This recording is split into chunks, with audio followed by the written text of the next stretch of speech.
The Ice Age is coming. While everyone is struggling to survive, our MC is making the frozen frontiers his very own kingdom with his mysterious powers. In the middle of an unrecognizable frozen city where every infrastructure has been completely shut down, every mode of transportation at a standstill, an urgent report is coming in that the Earth has finally entered a new ice age at a rapid pace.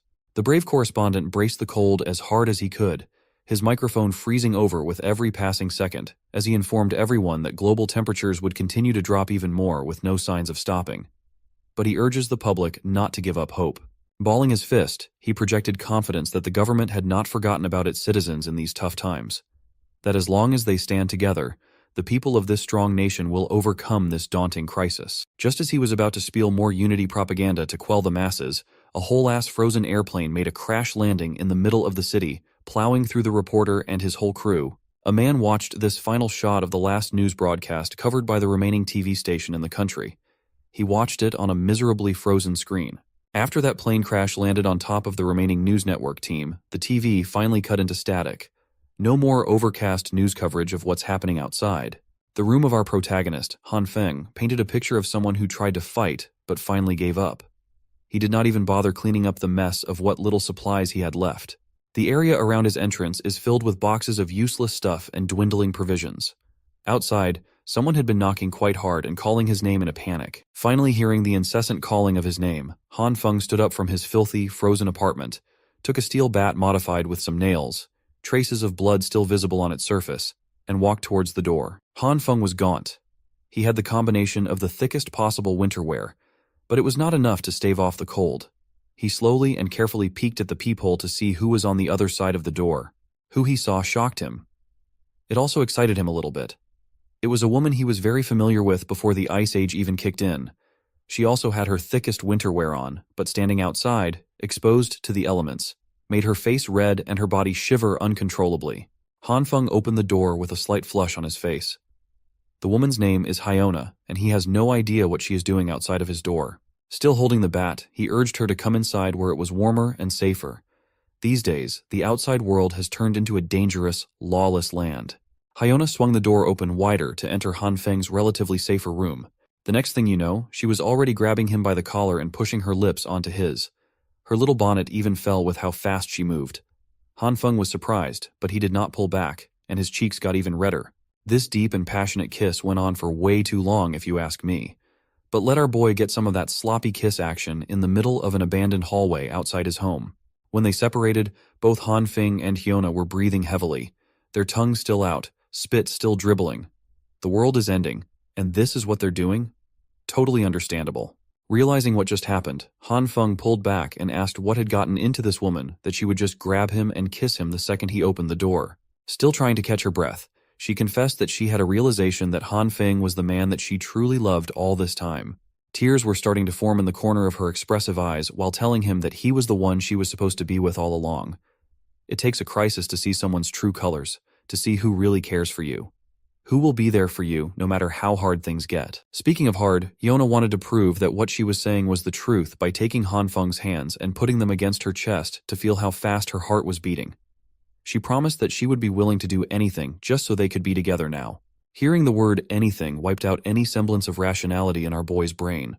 All the red flags turned green. To finally seal the deal, Hyona started pressing her thighs against Han Feng's flagpole while grinding and pulling him closer. He did not stand a chance at all. The world might be encased in ice and supplies might be low, but he was heating up like never before, and something was rising in the lower regions. Han Feng looked at Hyona directly in her eyes as she caressed his cheeks tenderly. He confessed that those words she just said meant the world to him. However, the doorframe is not the right place for them to continue this. Hyona gently shushed him so he would not say another word. All she wants right now is for Han Feng to close his eyes and feel the moment. Against his logical mind, Han Feng did what she asked. Now that his eyes were closed, he asked what was supposed to happen next. Well, that's when another guy comes in, gripping the door ominously. This mystery guy swung the frozen door wide open, locked onto Han Feng's head, and smashed a blunt weapon with killing intent. Poor Han Feng did not see it coming. His skull was crushed while his eyes were closed. It was a bloody and brutal mess. A cruel sneak attack splattered blood all over the apartment entrance. Hyona and the mystery man entered the apartment. She shivered and stuttered, seemingly shocked that her partner in crime would actually kill Han Feng. The man scoffed and told her to stop playing innocent, for she knew that this was the only way this encounter could go. The world went to hell a long time ago. One less mouth to feed is not going to change anything. Enough about dwelling on the brutal attack. It's time to see what this Hanfeng chump has been hoarding. If they play their cards right, they might even get enough supplies to survive until rescue comes. The messed up part was that Hanfeng did not die immediately. He lay down on the freezing cold ground, trembling in agony while all the blood that spilled from his head wound froze as soon as it got out. He was not really clear as to what happened, but he could not move. Maybe it has come. Perhaps he was finally dying. He can finally know what it feels like to lose his life. The last thing he saw was the mystery man and that evil witch, Hyona, flirting a few meters away from his limp body. He's been touching her in places he could only dream of as he promises to reward her for her best actress performance that made the whole operation possible. As Hanfeng's eyes closed for good, the hatred he felt for that cold-hearted felt unbearably heavy. He swore that if there was a next life, he would never let himself be a lovesick puppy again. In the empty darkness that he was plunged into, Hanfeng started seeing little droplets of light. It started from a little speck that started growing into something bigger and more substantial. As it got even brighter, Hanfeng started questioning what the hell was happening. He subconsciously extended his arm. His skin was translucent, like it was an entirely different entity. The warm light attracted him after suffering through the endless cold of the real world. May this be the path to heaven, but the golden light suddenly changed its color to red. Now, what kind of heaven has this crimson color? After being baited by the golden light and trying to reach out for it, Hanfeng, or at least an abstract construct of his body, felt his limbs getting shredded like he was being put through a meat grinder. Nothing goes well for this man. It did not take too long for the crimson light to cover his entire body as he let out a miserable scream of agony. His translucent frame disintegrates piece by piece. The dark nothingness was filled with his scattered essence, and Hanfeng was gone. Still feeling the pain of getting ground and deconstructed atom by atom, he woke up in a cold sweat, screaming for his life. The pain was way too real. He was seduced into closing his eyes, bonked in the head for being too horny, died a depressing death, woke up in an empty void, got tricked into being torn from an atomic level, and now he doesn't know where he is. He looked around, and the sun shone bright through his balcony. His soft and comfortable bed was nice and clean. The air felt fresh as it lifted his curtains up. Hanfeng was far from the cruel world he had gotten used to. It took him 30 minutes to absorb the wild things that had happened to him over the past few hours. He spent those 30 minutes reveling in the perfect view of the residential area overlooking his apartment. Hanfeng could not get over the fact that the sun was shining again. He missed its warmth and its light. He thought that he would never feel this type of comfort and warmth ever again. He just checked the date, and it seems to be that it's the morning of June 28th. As far as he could remember, the Ice Age apocalypse will start on July 15th. He was supposed to die after being ambushed, but he was somehow brought back in time half a month before the end of civilization. In other words, he has been reborn and given the ultimate second chance. Aside from the memories he retained from the previous timeline, there is something different this time. Something strange was happening inside his body, and it might have manifested in his hands. Ever since he woke up, there's been a red glow wrapped around his right hand the whole time. He tried wiping it off, waving it away, but nothing made it disappear. It doesn't hurt. It just feels warm. It did not seem to do anything else aside from the light, and he thought that he was just imagining things at first. Hanfeng must have stayed so long pondering what was happening on his balcony that he started sneezing. As he wiped his nose of the mess, he noticed that the red glow in his right hand had mysteriously turned to a green one. Then something happened that made him panic. The hand that was wrapped around by the green glow started getting bigger, growing in length as if his bones, flesh, and skin were stretching out. Anyone will freak out if they see their hands doing that. Afraid and confused, Hanfeng stormed into his room and slammed the balcony door shut as fast as he could. He managed to make it inside before anything more drastic happened. He was huffing and puffing for air, but the hand seemed to have turned back to normal. The green glow was still there, though, lingering and seemingly inexhaustible. Hanfeng looked at it helplessly. There were beams of light shooting out of his hand. How would modern science even justify or explain a mysterious phenomenon like this? After the lengthening incident outside, now it's shrinking very slowly. The green light seems to be an erratic thing. It shrinks and grows unpredictably, not like the stationary red one at all. But that's still a mystery too. Sitting down on his couch, Hanfeng suddenly felt a pang of unbearable exhaustion. He hasn't done much aside from running back inside, but he feels drained. This might be connected to the green light. Frustrated, he started swinging his arms all over the place, trying to get a semblance of a clue as to what this really was. Then it hit him.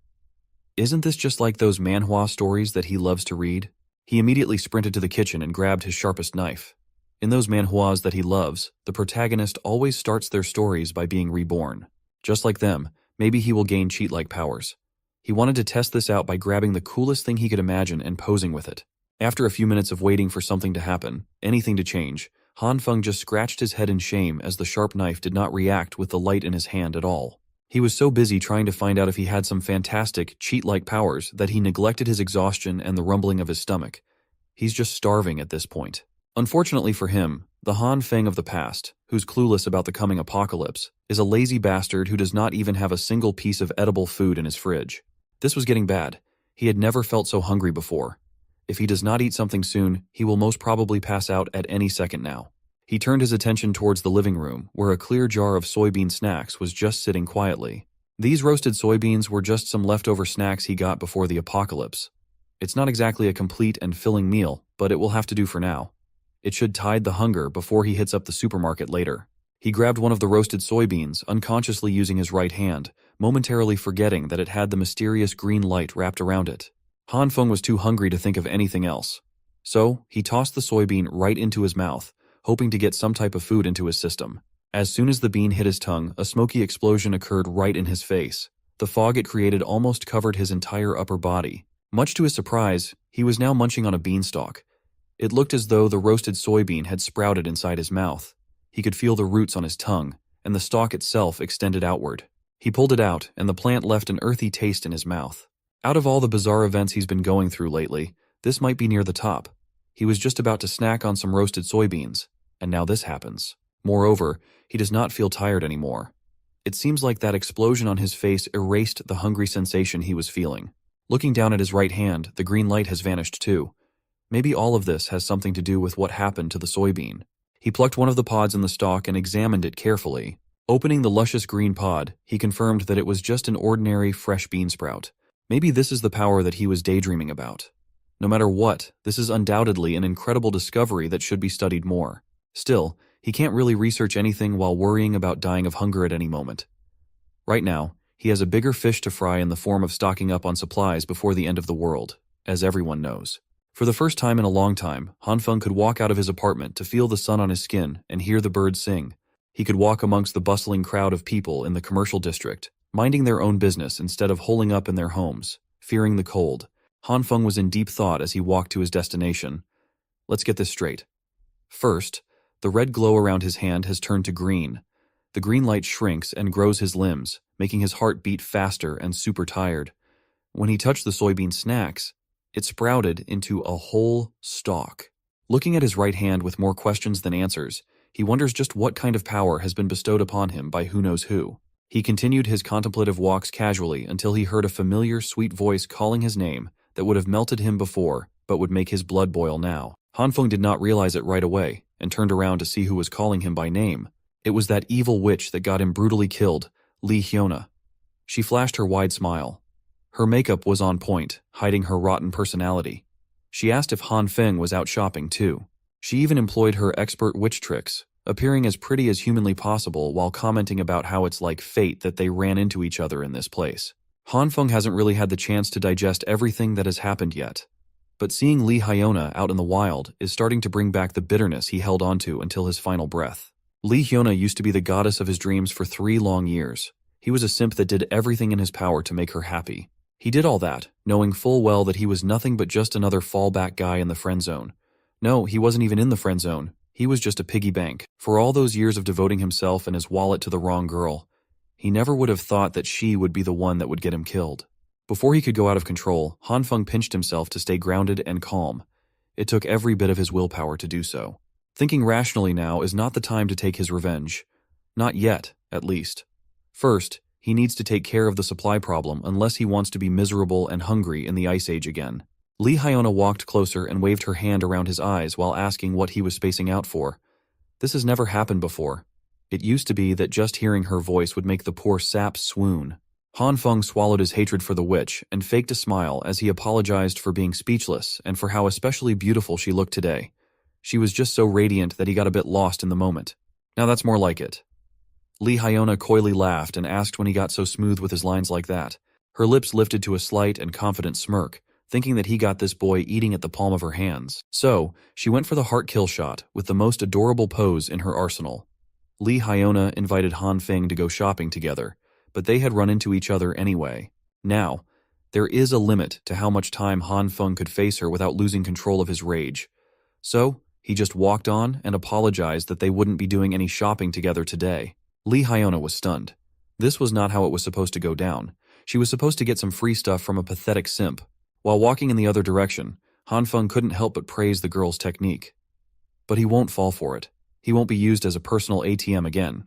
He's not that foolish anymore. So, he went straight to the spot where he could get everything he needed. Waldemar Shopping Plaza. This Waldemar in A City is the most extensive and most well-stocked supermarket in the eastern region. It's like Walmart. But that brand's copyrighted. Of course, when the Ice Age hits, this place will be cleaned out overnight. Back in the previous timeline, nobody ever found out just who did it and how. Han Feng had already started his shopping spree and filled up one cart with goods. He needs to stock up as much as possible before society crumbles under the sheer cold. He consulted some internet forums about some generic apocalypse survival guide, and it was surprisingly helpful. Scrolling through, he listed down the things he'd need, like food, winter clothes, medicine, daily necessities, fuel, tools, transportation, and even weapons. There's a lot to prepare, but he was so pumped to get some supplies that he forgot to take the more significant problem at hand. His personal wallet's current balance was a measly 15,000 yuan, equivalent to a little more than 2,000 USD. How was he supposed to secure a safe and comfortable life in the icy apocalypse with only this much? He's going to need a lot more cash for everything that he will need. At that moment, a message notification popped up on his phone. A notification that might be heaven's way of telling him to calm down. The message came from an organization called Money Jar Loans, congratulating him on his approved eligibility to take out a loan up to 168,000 yuan, or a little more than 23,000 USD. A light bulb dinged inside his mind. There was no need to panic when it came to funds. How could he forget that the convenience of technology had brought him an infinite money glitch? There are dozens of money lending apps that require minimal requirements to get a loan approved for those who are desperate for cash. They're incredibly predatory, but burying himself in debt doesn't matter, as he won't have to pay them back after the apocalypse goes into full swing. Out in the commercial district, some lady was angrily kicking an empty soda can on the curb.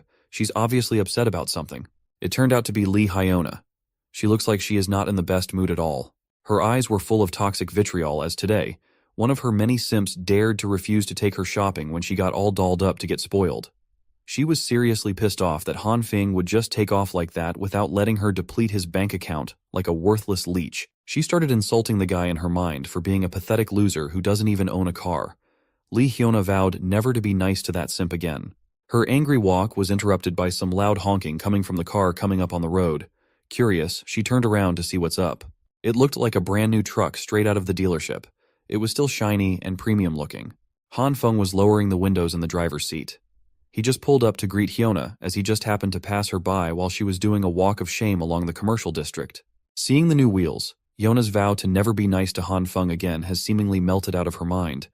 All she saw were brand new leather seats and the smell of cash. Han Feng hopped off.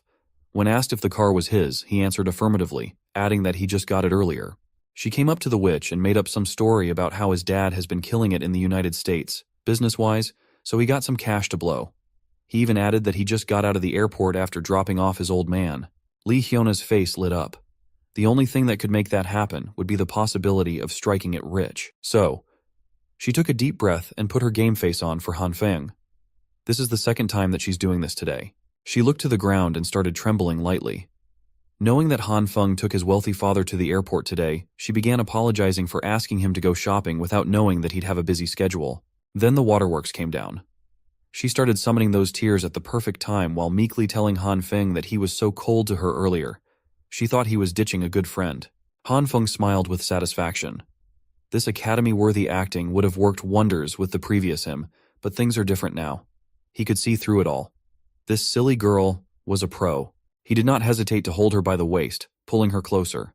His other hand took hold of her chin, and they looked each other in the eye. Lee Hyona was taken aback by the fact that one of her simps was so confidently forward. Han Feng put on an acting masterclass himself, promising to never ditch her as she's way too important for him to do such a cruel thing. For a split second, there was an imperceptible twisted smile on her face. but she quickly wiped it off. Continuing with her sincere, sweet girl act, she brought out the big guns. Lee Hyuna admitted that Han Feng's pretty special in her life too. She even invited him to have lunch and watch a movie today so she could get to know him better. Just as she was about to ask for his answer, Han Feng was already gone like the wind. It was the perfect, unnoticeable escape. Hyuna was speechless. Her heartfelt confession was actually directed towards nothing but air. Han Feng was already tinkering with the piles of boxes in the back of his truck. He was playfully complaining about how he still has to carry so many things and how busy his schedule is. Clearly infuriated that her attack did not land, Lee Hyuna tried her best to keep her sweet girl composure as she asked why he bought so much stuff. He replied that this much is nothing special. He just grabbed some things he likes. To torment the witch even further, Han Feng lied through his teeth and enthusiastically told her that he got a present for the lady too. Not wanting to overplay her hand, Lee Hyuna waved goodbye as she walked in the direction of her home. She smiled and said that she was looking forward to that gift. As soon as she turned her back towards Han Feng, her supposed biggest simp, a sly smile appeared on her lips, proud of how she dealt with her piggy bank. On the other hand, Han Feng was just having fun messing with the witch. Knowing this woman, he knew that he couldn't let her find out about his little stockpile of supplies. All this stuff will be his ticket to surviving the apocalypse, after all. Lee Hyuna will just have to wait for her turn. Once the world ends, Han Feng will make sure that she gets what's coming to her. That mystery guy who bashed him on the head, too. His anxiety about the incoming inevitable collapse of society is starting to melt. Han Feng is actually starting to look forward to what's coming now. The next day came, June 29th. Again, July 15th will be D-Day. It will be the beginning of the end. First comes the heavy snow, then the temperature will drastically plummet down to negative 20 degrees Celsius at an alarming rate. Over the next month after that, temperatures will continue to gradually drop day by day, reaching lows of up to negative 70 degrees Celsius. At that point, the world would be encased in ice and snow completely, making it almost impossible to go outside. The first thing that Han Feng secured was his bountiful food supplies. Aside from the sheer volume of stock, he also needs everything packed and sealed securely. He can't let the neighbors sense that something's going on. They can't suspect that he's hoarding copious amounts of food. This was tiring work. Some of the sensitive supplies had to be moved at night when no one was around. Han Feng doesn't trust anyone enough to help, so he has to do it on his own. Once the apocalyptic ice age starts, the power grid will be extremely unstable. That's where his newest purchase shines. A heavy-duty generator plus enough fuel to keep it running for a whole year at the very least. With power secured, he now has to consider the fatal consequence of the building's heating system stopping. He had to call in some specialized contractors to modify his home for independent heating. Han Feng also ordered some reinforced doors and windows while he was at it. He needed a dedicated room to store all the supplies that he had hoarded, so he used an empty bedroom for all the essentials. By the time he finished preparing everything listed in his little notebook of survival, it was already July 14th. Just one more day before the temperature plummets and everything descends to chaos. Next up on his list is the main event that he's been postponing out of uncertainty all this time.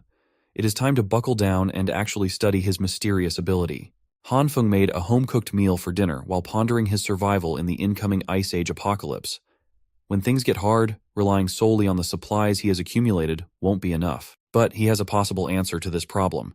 His power to manipulate plants in some mystical way might be his only hope for a sustainable future. The meal he cooked featured soybeans as its main ingredient. That's right, the same beans he conjured from a single roasted snack using his ability. He racked his brain and tried so many gestures and possible triggers, but the lights hadn't come out yet. The activation is so random that finding the right trigger is nearly impossible. For now, it is time for a risky taste test. He needs to make sure the food conjured by his abilities is edible. Who knew that trying some beans would be so nerve-wracking? Han Feng got through half the plate of his beans with no apparent problems at all. Even the soy milk passed the taste and safety test. While chewing on his lunch, the confirmation that his ability could provide edible food was game-changing. At least this proved that he has the ability to theoretically spawn food. The next step is the harder and more trial-and-error-based one. He needs to figure out how to actually use the red and green lights and make them appear according to his will. So far, he has only tried it on soybeans, but what would happen if he could use it on other things? Opening his newly stocked fridge, Han Feng steeled his resolve to experiment and see if his ability would work with other plants too. The testing period stretched from midday until the sun was about to set. Han Feng did not know that as he passed out in the middle of experimentation.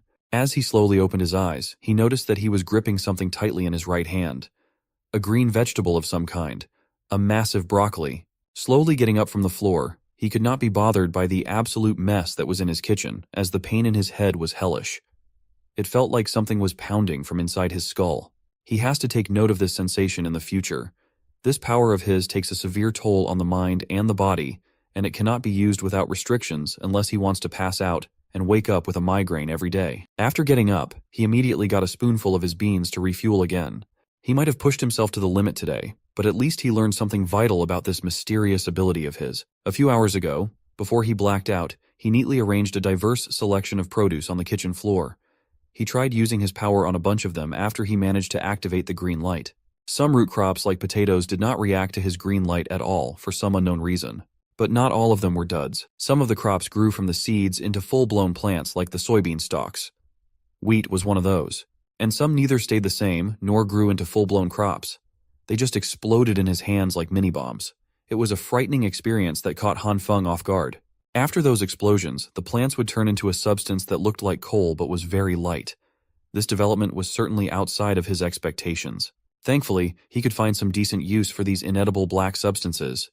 They are used to heat the space like coal when put together in a container and lit up. Coming from a future where heat was a luxury, Han Feng would gladly take these little balls of warmth. No more worrying about staying warm in the future. After a bunch of explosions, he tried many more times and failed most of them. He just kept chucking those black balls into the bucket one by one. When he got into some seeds he bought, he chose to take a more meditative stance while forcing himself to focus on controlling his breathing. After a few minutes of intense concentration that left him sweating bullets, he finally got the most significant success in this experiment. A gigantic broccoli shockingly appeared in his grasp. Before his eyes gave out and his consciousness went lights off, he remarked that the success rate of this method was still way too random. Then his body hit the floor. Thankfully, he was sitting on the tiles already, so the fall wasn't too bad. Now he's awake, and his belly is full of beans. He played around with the broccoli while thinking long and hard and still failing to find any patterns to this ability. But he can't give up. There has to be some kind of principle behind how this ability works. There are still too many unknowns, but he made some decent progress today. At least now he has some understanding of the activating conditions of the lights. Who would have thought that the key to activating the bizarre skill lies in his very own consciousness? All he has to do is enter a meditative trance. His method involves imagining himself out in nature in his bare form, free from the constraints of human civilization. In other words, buck naked. In his mind palace, he walks on the ground with bare feet, his soles making direct contact with the soil where life grows. Sunlight kisses his skin as all life around him harmonizes.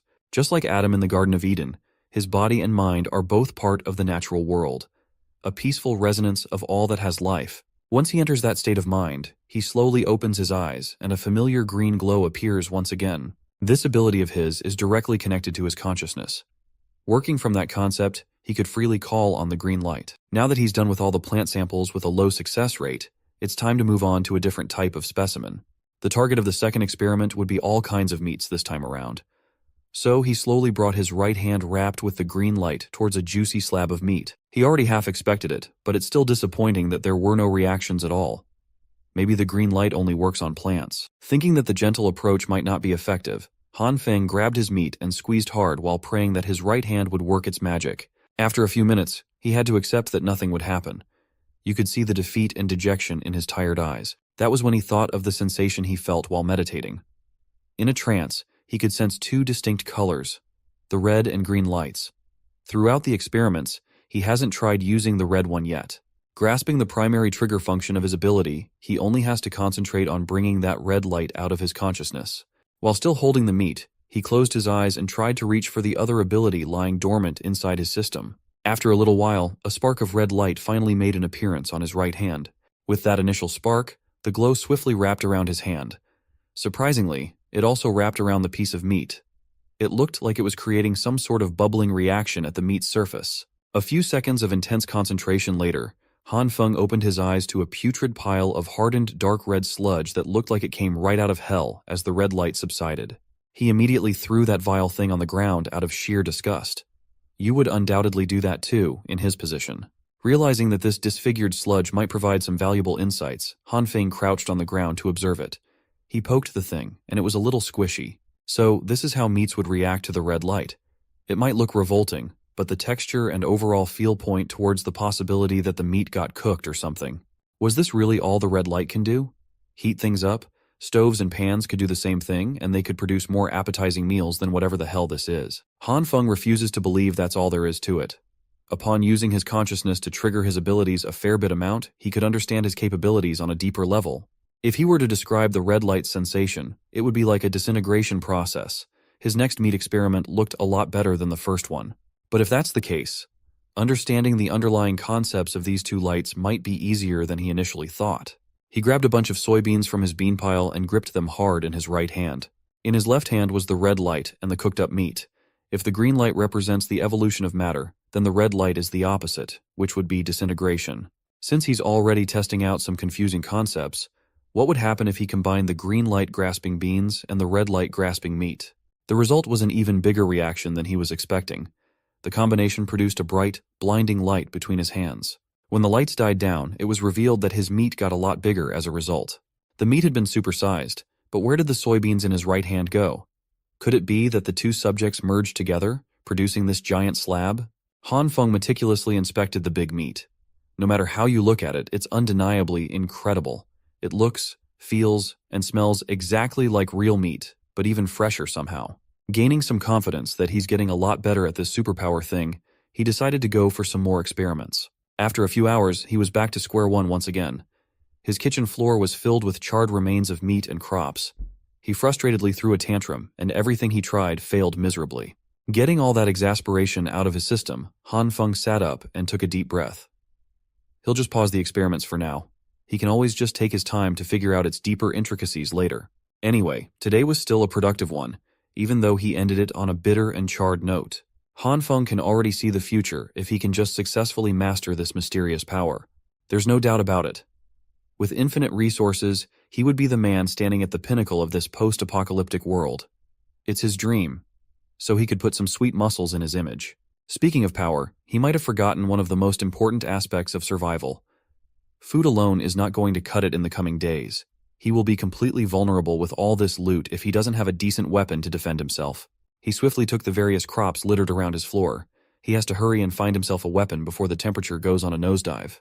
Looking out the window, it seems like the initial stages of the apocalypse have already started.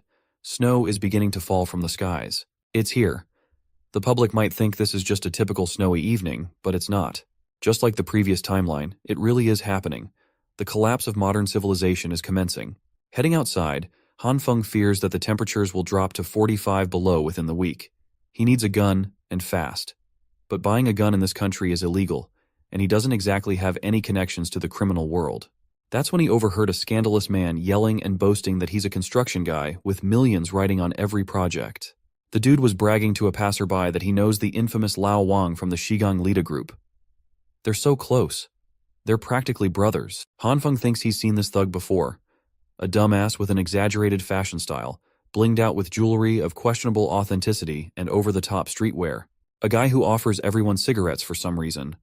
Around this area, people refer to this bleached-haired, cigarette-loving thug as Homeless Joe. Homeless Joe's real name is Li Ziyi. He likes it when people call him Brother Li, and he lives in Han Feng's neighborhood.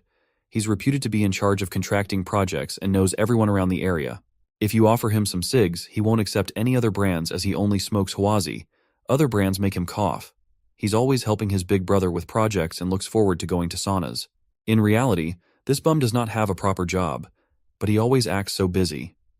You often see him walking around while on a call, shouting out deals worth 20 million or 10 million as if he wants everyone to hear how successful he is. The guy is a deadbeat, but Han Feng can see that maybe Homeless Joe has the necessary connections to get what he so badly needs. So, he approached the thug, referring to him as Brother Li and saying that it's been a long time since they have seen each other. Han Feng waved with an awkward smile as he was uncertain how this guy would respond. Brother Li annoyedly asked if they knew each other as he walked closer. Being younger than Li, he introduced himself as Xiao Han, kind of like saying little bro. He swore that they'd met a while ago, so I must have forgotten. The thug complained that he's been swamped with work lately, so he can't be blamed for his bad memory. But he was pretty receptive to talk. Han Feng was being overly cautious as he was about to ask for something very illegal. He surveyed the area, looking from left to right to make sure that no one could hear what he was about to say. Then, he came up to Brother Li and directly asked for the weapon that he needed to defend himself in the coming days. Li jumped in fright and asked what he would need a gun for. That's not a good sign. Feeling like a guilty criminal, Han Feng still had to push through this as he couldn't think of anyone else who could help him with his problem. Li started speaking seriously, wanting to clear something up before they got any further. He insisted that his organization does not engage in any illegal activities and that guns are serious business. He hinted that he had the connections for it, but he was not one to mix ordinary people up with something dangerous. Han Feng pushed the thug's questionable Louis Vuitton bag out of his face and insisted that Brother Li got it all twisted. He was just inquiring about some firearms for self-defense, as he has been involved in some nasty personal grudge. And so, Han Feng started lying his ass off with a story that he was making up as he spoke. According to him, one day while riding his bike to work like usual, he ran into an old man who was just spitting everywhere on the bike line. It was so gross, and to make matters worse, the wind carried one of those disgusting globs of spit right into Han Feng's face when he was just minding his own business. Angered by the revolting old man, Han Feng threw his bike to the side and confronted the old man. What did the bastard do, you ask? The asshole decided to spit on him again while he was airing out his grievance. He could not take it anymore and brought down some street justice on the disgusting old man. He gave the guy a good old beating in the middle of the road, with everyone watching on the sidelines. As the old man left with his clothes tattered and his face messed up, the bastard swore that he would get back at Han Feng for this humiliation. The very next day, that old man was patched up and waiting for Han Feng on the usual bike route. This time, he had some goons with him. They beat Han Feng up quite badly and threatened to do it again if they ever saw him anywhere. His clothes were a mess, his face was bruised, and his body was wounded. He has never been so humiliated in his life. That is why he wants a weapon for self-defense. That's the long and short version of it. That's the story he could come up with on the spot. And it looks like it was a very effective one. Brother Li was fuming in anger as he imagined the nasty old jerk spitting on the road and hitting Han Feng. Such uncivilized behavior should not be tolerated. That's not really the point of Han Feng's story, but at least he's getting somewhere. Brother Li tapped his shoulders and assured him that this vendetta would be taken care of. He assured Han Feng that he's got our boy covered. He will just make a call to his big brother right now and they'll fetch that gun. Han Feng was starting to doubt if he made the right decision in approaching this guy. With all that tough talk, Brother Li invited him to go to the station and hop on the bus with him. His excuse was that his Panamera was being serviced in the shop, so he couldn't drive to the headquarters. Han Feng assured him that transportation wouldn't be a problem. He has his car parked right to the side, after all. The brand new vehicle immediately caught the eye of this hype beast bum. On the drive over to his big brother, Li could not stop going on and on about how Han Feng is living the good life and asked how much this new ride costs. It was about 700,000 of borrowed money. As he casually gave directions to turn left at the next intersection to reach the alleged office, Brother Li kept on snapping pics of himself sitting in the new leather seats. His social media handle was Handsome Spicy Guy, and tonight's post was a picture of his dumbass face with a caption complaining about how his SUV's seat is still too hard to sit in on account of it being new. They pulled up to one of the seedier parts of the city. Some tough-looking guys were camped outside, complaining about the messed-up weather. You can't blame them, though. It went straight from summer to hardcore winter overnight. Seeing some crisp-looking wheels pull up, everyone turned to whoever was about to exit that car. Seeing that it was Li Zi, they flocked towards him to ask what was up. Brother Li just told them that he had some stuff to handle with Boss Liu. The other thugs assumed that the new Tiger SUV belonged to Li and started hassling him about the price tag. Li did not deny it at all. He even proudly boasted that he had spent 700 grand for the car. Han Feng was not upset, though. Bragging that you own the car so confidently while the actual owner is standing nearby is kind of a goated, shameless move. As soon as they entered the establishment, the one known as Boss Liu, a hardcore gangster-looking man, came out upset that Big Mouth Li would disturb him so late in the evening. Brother Li visibly turned a lot more reserved in front of the boss, even offering his cigs politely. The big guy does not have time for any of that filler nonsense, though. He's a busy man. Brother Li introduced their little brother, Han Feng, as a buyer of something special. A gun. Boss Liu wanted to confirm if he heard that correctly. As soon as the big boss looked him over, Han Feng froze up in fear. He wasn't sure what would happen if he made the wrong move or said the wrong thing. Boss Liu just stared at him silently, cigarette in mouth, seemingly scrutinizing him from head to toe. Then the big guy cracked a smile. He was quite disappointed that Han Feng only needed a lousy gun when he was expecting something more interesting. He gestured towards one of his henchmen, Cheng Zi. The henchman already knew what to do and rummaged through his jacket pocket. He tossed a pistol on the table and Boss Liu quoted a price. 6,000 for the handgun, easy to conceal and reliable. Han Feng humbly rejected it as he was thinking more along the lines of something a little longer and bigger. He was not looking for some low-caliber pea shooter. He wanted something that requires a scope to fire. Boss Lu's expression turned grave as he stared at Han Feng intently. Our boy might have crossed the line unknowingly. He immediately shut up as if he just swallowed his tongue. The big guy started yelling about how unrealistic it is to demand a freaking sniper rifle like it was nothing. He's running a discreet business here. This is not some goddamn shopping mall where you get to pick and choose what kind of illegal product you get. Boss Lu's final offer is the pistol on the table. Take it or leave it. Brother Lee had to run some interference to try to calm the boss down. His idea of convincing the big guy to listen was to invent a backstory for Han Feng on his own. A made-up story that allegedly happened 5 years ago involving Han Feng's non-existent wife. Lee is quite a mouthy but talented storyteller. Under the relentless downfall of snow, the boss listened to his lies all the way to the end. The story must have been phenomenal, as Boss Lu was so angered that he almost snapped the table in half. He kept repeating how disgusting those who had wronged Han Feng were. Apparently, Han Feng had 3 kids with a non-existent wife, but it turned out that none of them were his. Han Feng just stood there and went with all the lies. Even for someone nicknamed Homeless Joe, this ridiculous story was too over the top, but it worked. Boss Liu gave his personal guarantee that Han Feng would get his sniper rifle as soon as possible. He promised that he would personally make it happen, but it might take a few days. Once again, the henchman Xiangzi will be arranging everything. Boss Liu wanted something semi-automatic with loads of ammo too, so Han Feng could have what he needed. It's unexpected, but Brother Lee definitely came in clutch. The big guy also handed Han Feng the handgun. He wanted to give it for free. A gift from one man to another. Han Feng was speechless. The made-up story was so good that the boss had formed some kind of one-sided bond with him. Now that it was taken care of, the big guy got back on his phone to take care of his other, more pressing businesses. Before leaving, Han Feng wanted to return the favor a little bit. He stated that a buddy of his who works for the government had told him that due to the abnormal weather, purchase limits for supplies will be implemented soon, so it's best to stock up before that happens. Seeing the serious look in the young man's eyes, as if he actually knew what he was talking about, Boss Lu could not help but take the tip seriously too. He nodded in understanding and remarked that he got it. And so, Brother Lee and Han Feng exited the center of the city's underbelly with one firearm secured. On the way back, Lee could not stop bragging about how he handled business like a boss, and it went beautifully. Now that his big brother, the big boss, is in a good mood, they could even ask that guy for a cannon, and he'd say yes. Han Feng wanted to thank the thug by buying him some cigarettes. Brother Lee tried to be humble and insisted that he did what he did just to help him, but he would gladly take about 7 to 8 cartons of his beloved Huazi cigs.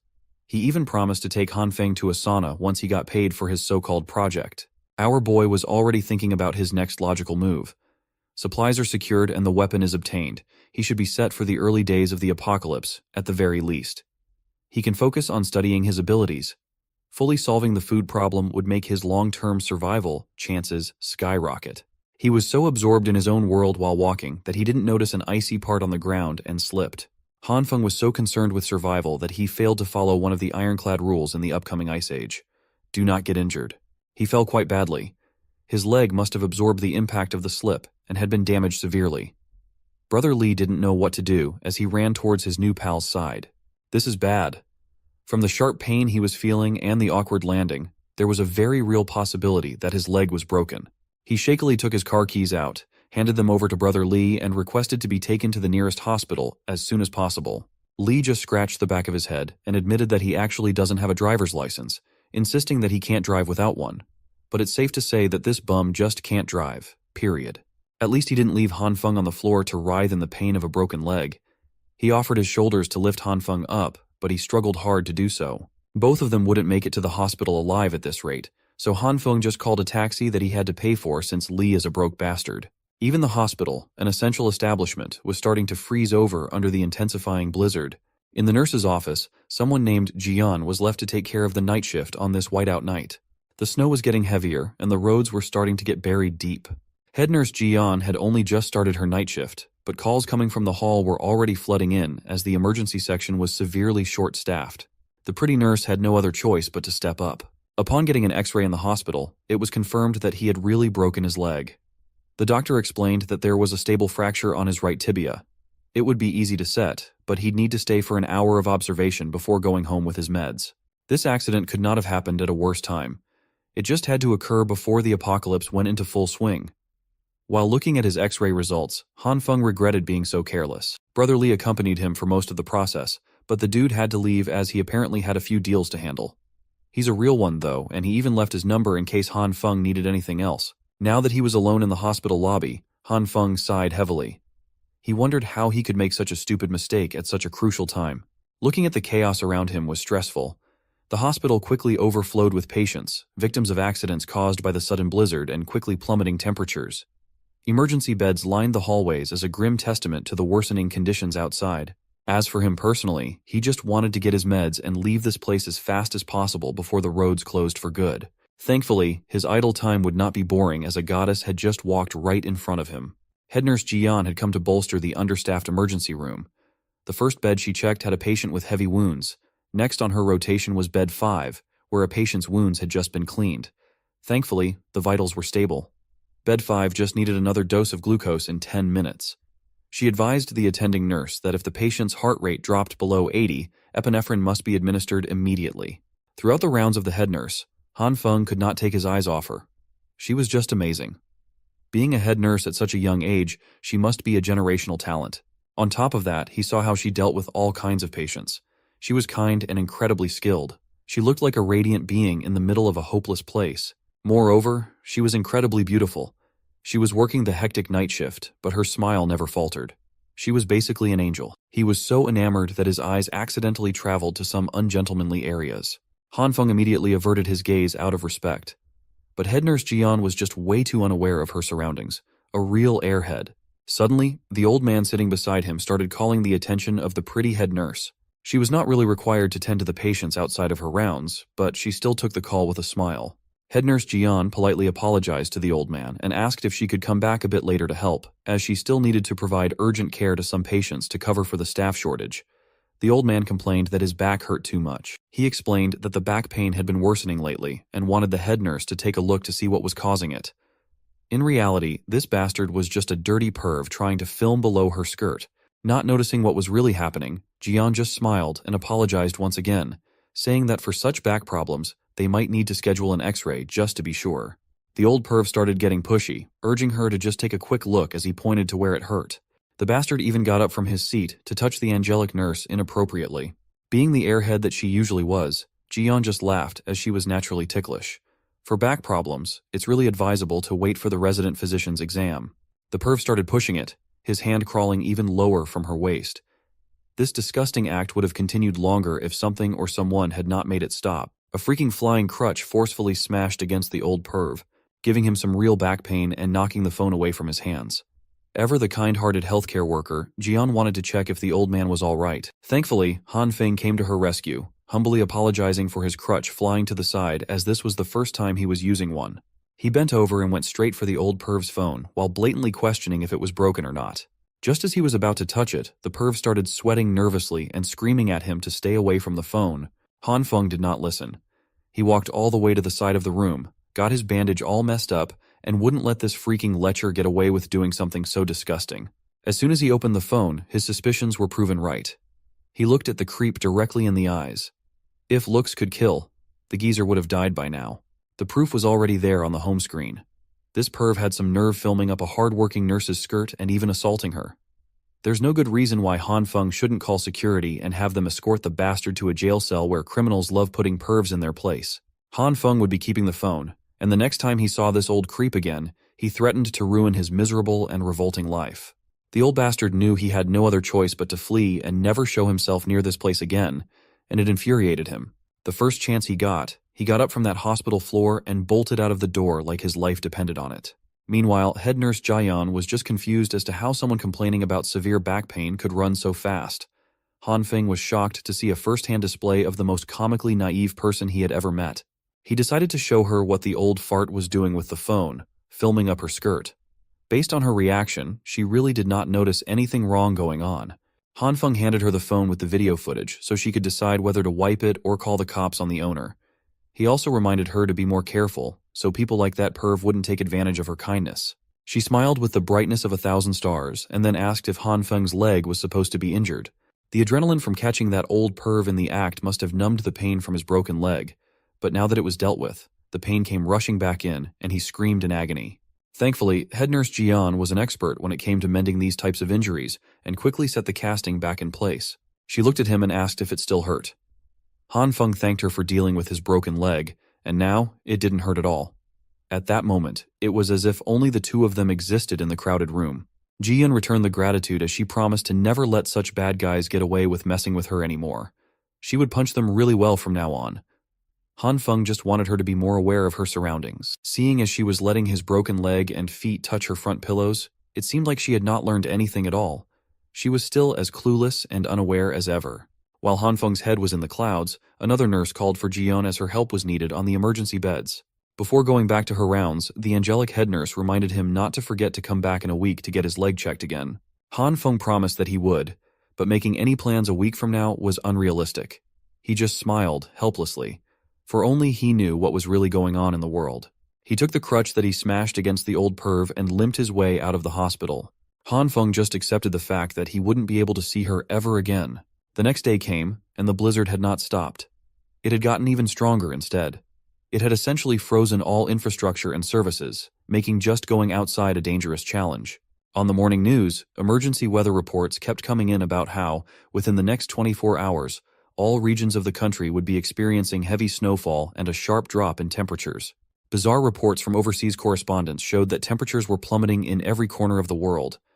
Dubai, Egypt, the Amazon basin, and places that should not be experiencing this type of phenomenon were seeing their land masses buried in thick blankets of snow. The nation's experts, along with specialists from 46 other countries, were rushing to the United Nations to discuss the cause of the anomalous weather. Every network kept echoing that the experts said this severe cold snap wouldn't last too long. They always ended their news reports with a public service announcement to pay attention to disaster warnings and follow arrangements made by the local government. They kept reminding citizens to remain calm, avoid spreading or believing in unfounded rumors, and refrain from hoarding supplies and panic buying, as the disaster would soon pass. Warm, cozy, and sipping wine inside his decked-out home, Han Feng clicked his tongue. The government and media just kept lying through their teeth, feeding the public BS to maintain order. If he hadn't died and come back to life already, he might even believe them. But this time was different. He was well prepared for everything that was about to come. Supplies were fully stocked, the house was reinforced, and the heating system was working flawlessly. He had been so well prepared that there was nothing to worry about for the immediate future. His phone started buzzing incessantly with messages from the Happy Housing Complex residents group chat, discussing the weird weather and how the snow was already making the roads unusable. Everyone was clearly clueless about what was happening, but not the member nicknamed Mysterious Person. Whoever this was demanded everyone's attention to inform them that the snowstorm wasn't caused by normal weather patterns, but by something within the Earth itself.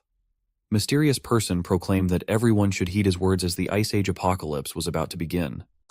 No one was more shocked after reading those messages than Han Feng.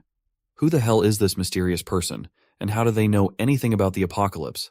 I guess we'll only find out if you like and subscribe. After seeing the enigmatic messages from the mysterious person in the housing complex group chat, Han Feng made a mental note to be mindful of this guy. Meanwhile, the rest of the residents were complaining and demanding the property management team do something about the snow buildup. Most of them were starting to run out of supplies and were worried that the supermarkets would be emptied out. At this point in time, the Happy Housing Complex residents group chat was like an amusement park hinging on a very delicate balance. Most tenants were putting pressure on the property agents to get out and give them an explanation for why they couldn't restock essentials due to the inaccessibility of roads. The property management team was not even at fault here, but they still apologized for not being able to take any steps on account of the raging disaster. An admission of incapability made the tenants even more aggressive. Thinking that the management was useless, they demanded that the team refund their fees. Han Feng was in the middle of this heated discussion. He knew that this was a completely meaningless fight, as the snowstorm wasn't something humans could deal with. Thankfully, another person stood out from the crowd. His voice to stop the fighting pierced through the loud chaos. It was the glasses-wearing owner of Unit 611-1204. He explained that with the snowstorm being so heavy, clearing it out would be useless as it would build up again after a few hours. So, instead of fighting, maybe everyone could help clear it out. If they had done that, instead of bickering, they would have been able to go out long ago. He added that the property management team was just humans. They were also helpless in front of an abnormal natural disaster. He asked the tenants if they were just looking for someone to take their frustrations out on. The angry mob immediately turned on him for lecturing them about decency. They even accused the Glasses guy of being one of the useless members of the property management team. Glasses cleared up that he was not speaking on behalf of the property management team. He was just speaking objectively and realistically. Pushing management into a corner would be meaningless and would only prolong the problem. It wouldn't get them the result everyone desired. Now that he put it like that, the people turned to Glasses for the next move. He asserted that with the current conditions, driving a car to the supermarket would be impossible. Even if they cleared the neighborhood snow, the main roads outside might be unusable. He suggested clearing footpaths and walking over for supply runs. Han Feng couldn't quite put a finger on it, but he seemed to have some recollection of this Glasses guy, owner Zhang. In the previous life, he was a very lively person. You could see his charisma working on the group chat. Some of the tenants agreed with Zhang's suggestions, thinking that they shouldn't complicate the matter. Those who wanted to go out should clear the roads. Those who didn't should just shut up. Fighting and acting immaturely in the chat for half a day just to clear some snow was very annoying. Once everyone realized that what they were doing was cringe, the GC finally quieted down. Another person stepped up to volunteer in the clearing operation. He said he needed to hit the roads to go to his brother to discuss business worth a few million. Han Feng might not have seen a profile picture or a voice message, but that guy's manner of speaking seemed very similar to that of some gangster he knew. As soon as the first volunteer stepped up, more and more people raised their hands to join the operation, as most of them were running out of food. There was even a dazzling young lady who would brave the snowstorm, even though she was a little weaker than an average person. As for that witch, Lee Hyona claimed that she had the flu over the past 2 days, but she would still love to go down and help with the neighborhood. Han Feng was unimpressed, to say the least. He might be the only one who could see through the good girl act. Most of the men in this neighborhood knew her and would fawn over her. Some white knight immediately butted in and insisted on volunteering for her sake. When a decent amount of her fans stepped up to the plate, she thanked them for going through the trouble of cleaning up a footpath. Tired of this BS, Han Feng got out of that group chat with annoyance. But he had to admit that when it came to putting on an act, Hyun was really an expert. With just a few taps of a button, she could manipulate multiple men to do her bidding. As for Han Feng, Lee Hyuna was using a little more personal touch. She had been bugging him to chat. Ultimately, she just wanted him to get her some food from the supermarket if he was going. She really was a master of her craft. Her innocent request was accompanied by a cute photo in her bed. She even had her feet in the frame for all the freaks out there. Han Feng was actually very impressed with the commitment. In these catastrophic weather conditions, the witch was still wearing so little to try and seduce him. She could really turn a lot of men into errand boys with that. Now was the fun part. Han Feng could reply to her advances however he wanted. Well, whatever he sent back must have been some awful crap, as Lee Hyuna tossed her phone and stepped on it hard in anger and annoyance as soon as she saw it. Today would make it the 3rd official day since the snowfall started. The temperature had reached -20. This could be regarded as the early stage of the apocalypse, a time when most buildings of decent quality still had central heating systems running. They still had the internet, and everyone was still going on with their daily lives as usual. They just needed to stay inside, just like COVID times. Han Feng had been scrolling through videos and TikToks to pass his time as well. Based on his page, it looked like we had a certified man of culture. It had only been a few days, and he was already getting bored with the mindless indoor activities. It looked like his most significant problem in this apocalypse would be learning how to endure loneliness. It also didn't help that his leg was a broken mess. A broken bone would need at least a few months to completely recover. Just like us, Han Feng's boredom always led back to watching videos on the internet. He came across a gruesome broadcast in the scientific column about a man who got into a brutal accident. After doctors sewed up the man who jumped from the 15th floor, they discovered that his damaged internal organs and bones started regenerating. This clickbait news story gave Han Feng an idea. It's one that he really should have come up with a lot earlier. Why had he not thought of using his newfound powers on himself? He activated the green light in his right hand and carefully touched his broken leg with it. After a few seconds of nothing happening, the green light started dissipating. Han Feng refused to believe that it was a bust, so he tried again. He activated the green light harder than he did before, but just like earlier, the light eventually died down with no change in his leg. It looked like he was just overthinking things. He really thought that the green light would be able to help his injury recover faster, but it seemed like the only thing it brought was irresistible sleepiness. Han Feng eventually succumbed to the heaviness of his eyes and took a nap on the couch. He woke up to some freaky-ass ceremony that involved goats and Native American headdresses. Under the transcendent light of the night skies, Han Feng rode on the back of giant goats with a bloody whip in his hands. Goat heads flew alongside him. In this freaky ceremony, Han Feng is riding at the forefront of a goat herd on top of a bloody red grassland. There are totem poles scattered along the land, and he is having fun whipping his whip all around the place. Well, that fun only lasts for a minute before he is tossed off the goat's back and into the herd. He eventually lands on the blood-red grassland, and he lands badly. His foot is at an awkward angle and a crack can be heard. It makes him shiver in pain. To come from the absolute freedom of riding goats in the grassland to being immobile on the ground is quite jarring. To make matters worse, one of the goats starts licking his broken leg. Disgusted, Han Feng tries his hardest to shoo the goat away from him and his unfortunate injury. He pushes the goat over and over again until the animal finally snaps. It extends its tongue like a frog, wrapping that slimy piece around his affected leg. Then the goat raises its head, and Han Feng's whole body comes along helplessly. While feeling the slimy saliva running down his leg, he also starts feeling the warmth of the green light wrapping around his injury. Han Feng eventually wakes up from that bizarre nightmare that involves a lot of goats. He is sweating and screaming. The dream is just too immersive. While he labors to catch his breath, he wonders just what caused that hideously messy dream. Well, the answer presents itself quite loudly. His broken right leg still has some leftover green light aura surrounding it. Furthermore, Han Feng senses a certain lightness in his limbs. He promptly takes off the bandage wrapping around his injury and tosses it to the side. Han Feng excitedly steps on the floor and carefully puts more weight on his right leg. He is pleased and surprised to confirm that the injury does not hurt anymore. He is fully healed for some reason. This should mean that the green light could also help with self-recovery, right? But could the healing process only take place while he's sleeping? There is only one way to find out, and that's by trying it out again in a localized body part. He shakily takes the sharpest kitchen knife he has and slowly puts it up against his other hand. Stealing his resolve, Han Feng cannot even watch while the blade's edge touches his flesh. He only needs a little prick, but the wound he makes on his fingertip flows quite freely with blood. Not wasting another second with a bleeding wound, Han Feng calls upon the green light to do its thing. Upon seeing the healing process up close and personal, Han Feng smiles to himself. He understands now. He has a real survival game-changer in his hands. Outside the building, those who volunteered to clear up a footpath diligently worked together for the good of the community.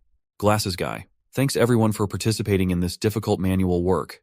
This Mr. Perfect even singles out the oldest of the bunch, Uncle Liu, and politely apologizes for all the trouble. Jiang Shuiyu really knows what to say in any situation.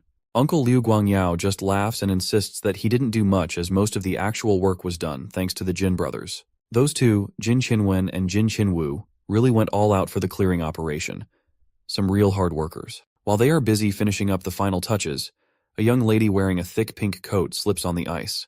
The Jin brothers immediately rush toward the lady to check if she's okay, and remind her to be more careful. This pink girlie is known as Jin Jian.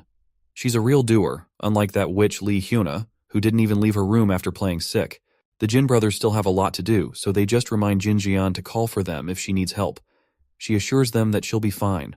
Well, the snow is getting heavier. Those who are planning to buy some supplies later will have to move quickly. Speaking of supplies, Uncle Liu is reminded of something that he noticed a few weeks ago. Uncle Liu stops himself from babbling, thinking that what he has to say wouldn't be anything significant, but Jiang Shuiyu curiously presses him on. The old man has been hearing that for the past few days or weeks, an owner in the neighborhood has been bringing back supplies on a small truck, like he's moving houses. Jiang Shuiyu thinks that this is a common sight, as there are always people moving into the neighborhood and houses undergoing renovations. But Uncle Liu got different vibes from this one. He saw gas tanks and a whole fireplace being shipped in. It's not normal for someone to move in or anything like that. It's just a hunch, but Uncle Liu thinks that the person was making preparations to get through a harsh winter. This conversation is interrupted by the Jin brothers, who have just finished clearing the main path. People should be able to go out now. Uncle Liu promptly thanked them for going all out.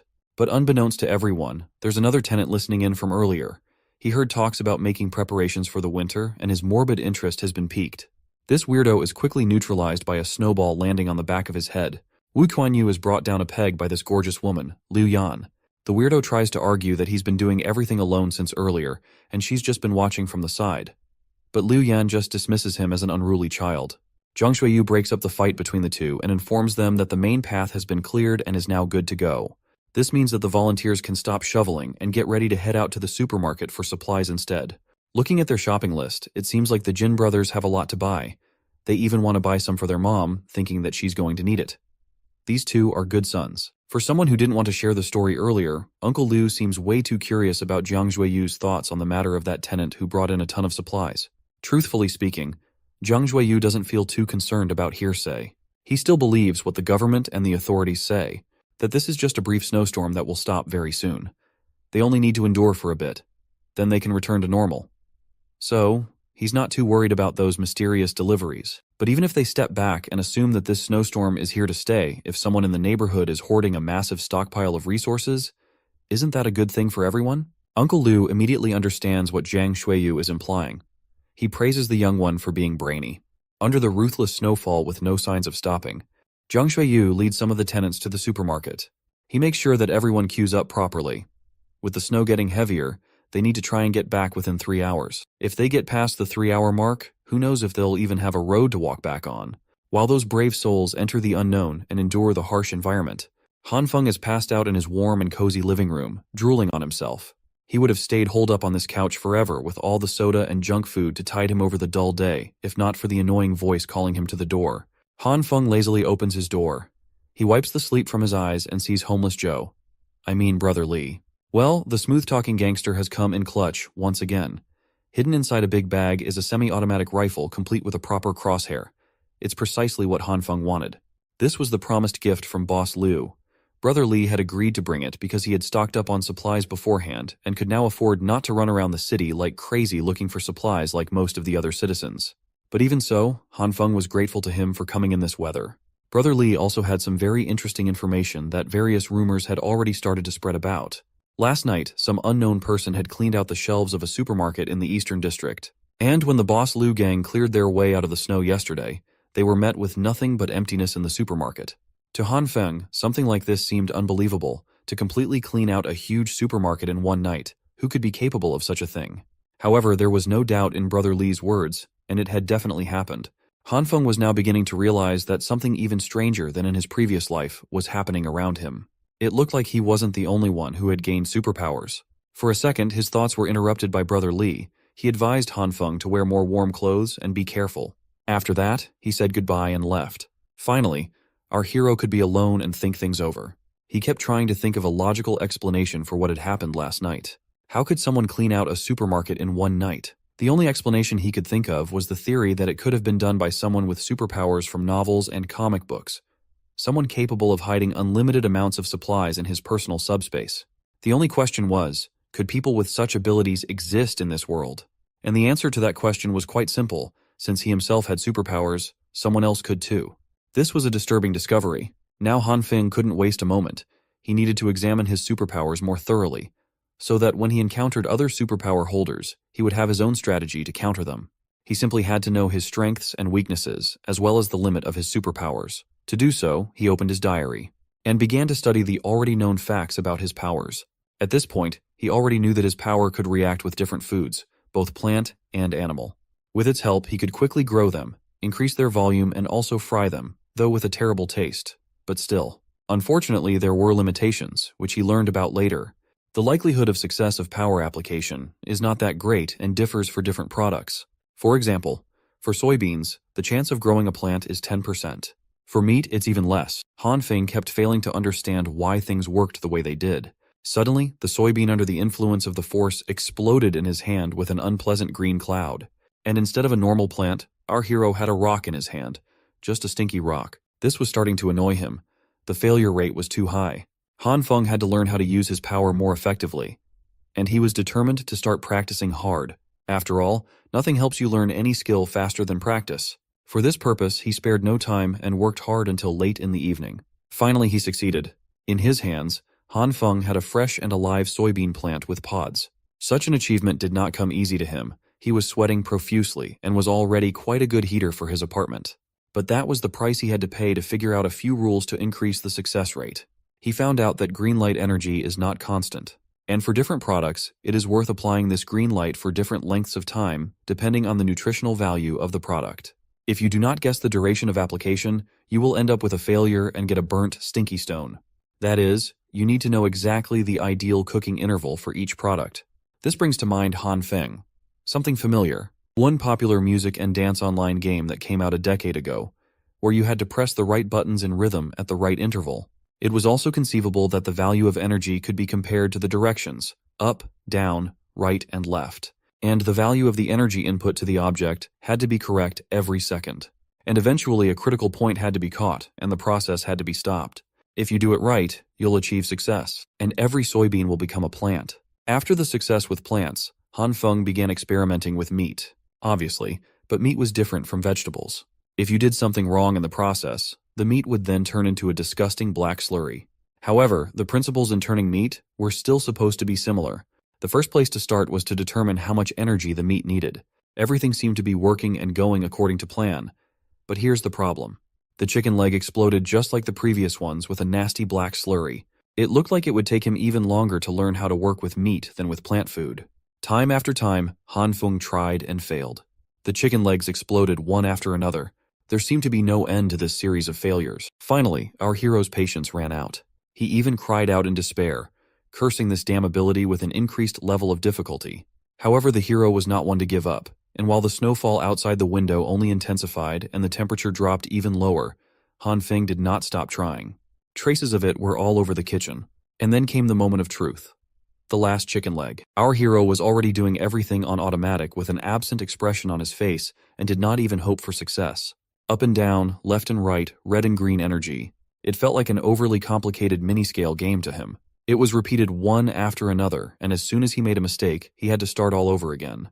The tension was at an all-time high, and this time Han Feng succeeded. He managed to grow the chicken leg to a gigantic size. With a snort of disdain, our hero said that it was worth it, and collapsed exhausted but happy on the floor. He had finally found a way to synthesize meat. The weather outside was getting worse by the day. The news announced that today, July 17th, was the third consecutive day of snow disaster. In every corner of the country, the same thing is happening, and it seems that mankind is facing a disaster that happens only once in a few thousand years. In order to ensure the basic livelihood of citizens, the authorities are actively fighting the consequences and taking measures to help citizens. It was to such news that Han Feng woke up the next day. How many times had he heard it before?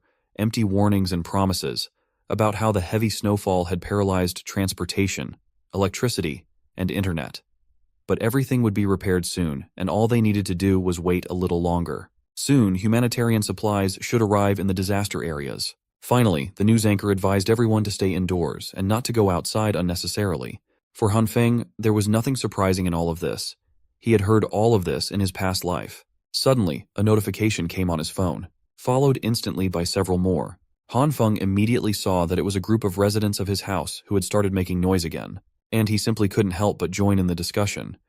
The noise around was unbelievable. Everyone was discussing the morning news. Some believed that the rescuers would come and help them. Others thought it was all empty promises and made plans to save themselves. Only one avatar stood out from the crowd and asked the gullible if they really believed what was being said on the news. It was old Uncle Liu, and he absolutely did not believe what was being said on TV. If everything was under the control of the government, the rescue teams would have arrived long ago. Instead, he had heard rumors from old friends that the government was assembling armored vehicles, tanks, and other heavy weapons in City A, the capital of the country. They are probably preparing for the war that is about to break out.